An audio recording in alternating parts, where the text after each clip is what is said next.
My in-laws are always using me as free labor and don't see me as one of them because I was a foster kid, so I made them feel what it means to be not family. I got married 9 years ago to my wife Jessica. I was a foster kid who was bounced around a lot because sometimes my bio mother would take me back but she'd always end up losing custody again or placing me back. When she finally stopped trying I was 11 and too old for most people who wanted babies or really little kids. So I aged out of the system without being adopted or finding a family. I had hoped when Jessica and I met that I'd be welcomed by her family. But that's not how it went. Took me years to figure it out though. They look down on me. They're not totally obvious about it, but I see it in the way they are with me versus the way they are with the other sons and daughters-in-law. Like asking them about Christmas plans but saying they didn't expect us to do anything else because I don't have a family. Or asking about the others' jobs and promotions but never me. Then acting so shocked both times Jessica or I mentioned I was promoted. There was a time when my sister-in-law mentioned a foster kid who won a scholarship to college and it made it into the local news. The whole family's reaction was, oh wow, a foster kid making it to college is so unexpected, and Jessica pointed out I went to college. They looked a little uncomfortable and I heard two of her siblings whisper something about Jessica and that story, so I assumed they believed she lied about where we met. They don't make an effort for my birthday. They make assumptions that I don't spend time with my kids. They assume any effort made by me is me doing it for Jessica and don't believe me when I say it's not. Yet they will always ask for my help with repairs around the house or assembling something because I'm good at that stuff. I have helped Jessica's parents and all her siblings at least twice. Once I realized that they really didn't like me and seemed to think less of me for being a foster kid,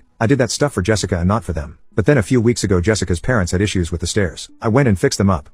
I spent hours working on one part and had to go and get extra materials. It was a whole thing. Some of the family came over while I was there and Jessica's parents made food for them. But nothing for me. When I asked them if there was any for me they told me they didn't think I'd want to eat after working so hard. For hours. With no food in between. I told them they didn't think that. They simply didn't want to be polite to me and offer food after doing all that work for them. I was called out by Jessica's parents and her siblings. Jessica took my side as did some of the siblings' spouses. But I was called out again for not helping fix a shelf for one of Jessica's sisters and saying never again would I help any of them. They said family helps the family. I asked them when they ever treat me like family. Update. I decided I was done. I wasn't going to keep bending over backward for people who barely acknowledged me as part of their family. I told Jessica I wasn't fixing anything else for her parents or siblings. No more free labor for people who clearly didn't see me as one of them. She understood. She's always backed me up when it came to her family. But I knew it put her in an awkward spot. Still, she never asked me to change my mind. Sure enough, the requests kept coming. Jessica's sister texted me the next week, asking if I could come over and fix a shelf that was falling apart. I ignored it. Then her brother asked if I could help him put together a new grill he bought. The same deal left that message on read. They started to get the hint, but it wasn't long before I got another passive-aggressive lecture from one of her brothers about how family helps family. I told him straight up,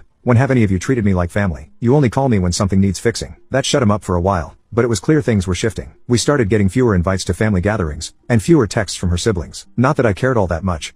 I wasn't exactly dying to sit through another awkward dinner where they either ignored me or made backhanded comments about my background. But it still stung for Jessica. I could see it bothered her, even though she didn't say anything. Her family was slowly cutting us out. Then, a few months later, it was like the other shoe finally dropped. Jessica's parents threw a big family barbecue, and we didn't even get an invite. That was the first time something like that had happened. Jessica tried to brush it off, saying maybe it was a mistake, but we both knew better. She called her mom to ask what was going on, and her mom basically told her that I had made things uncomfortable by refusing to help the family anymore. They felt like I was being selfish and making it harder for everyone. Jessica fired back, saying if they ever treated me like family, maybe things would be different. That conversation didn't end well. From that point on, it was like we were officially on the outs. Jessica's siblings stopped reaching out altogether, and her parents only called her occasionally, never both of us. It was clear they wanted nothing to do with me anymore, and honestly, I was fine with it. The final nail in the coffin was when Jessica's dad had a health scare, and no one thought to tell us until after the fact. It was like they had fully made their decision. Jessica took it harder than I did, of course, but even she admitted that things had been strained for too long. She finally realized they were never going to accept me, and that hurt her more than anything else. So now, we're no contact with her side of the family. At first,